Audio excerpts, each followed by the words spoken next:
اعوذ باللہ من الشیطان الرجیم بسم اللہ الرحمن الرحیم۔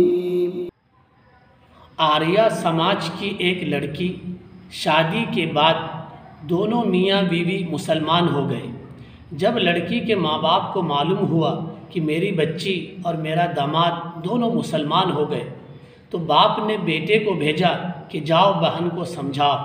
بھائی بہن کے گھر آ کر بہن کو سمجھانے لگا کہ اسلام کے اندر ایسی کون سی خوبی ہے کہ تو مسلمان ہو گئی۔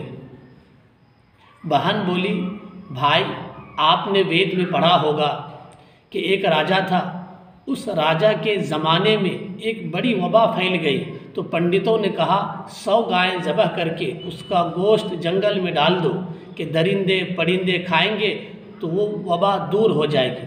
چنانچہ راجا نے ایسا ہی کیا، 100 گائیں ذبح کر کے درندے پرندے کھائے تو وہ وبا دور ہو گئی۔ تو درندے پرندے جس کا گوشت کھائے تو وہ وبا دور ہو سکتی ہے، اگر انسان اس کا گوشت کھائے تو پھر کیا ہوگا؟ بھائی اس پر لاجواب ہو گیا۔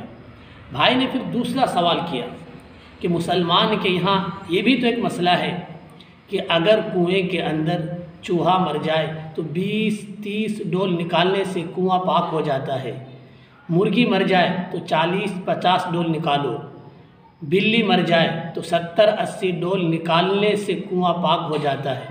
اگر ان جانوروں کے گرنے سے کنواں ناپاک ہو جاتا ہے تو سارا پانی نکالنا چاہیے، تھوڑا پانی نکالنے سے کیا فائدہ ہوگا؟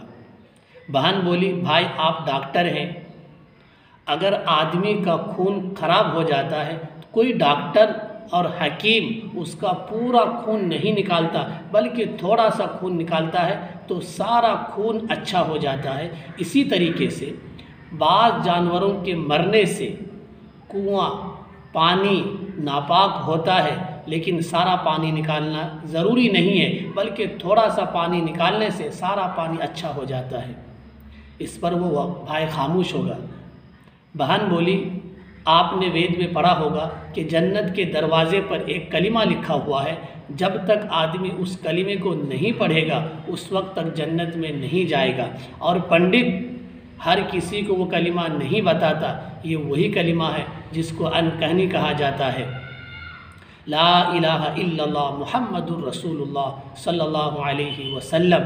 جب کسی ہندو کی جان کئی دن تک نہیں نکلتی تو اس سے کہا جاتا ہے ان کہنی کہہ، تو جان آسانی سے نکل جاتی ہے۔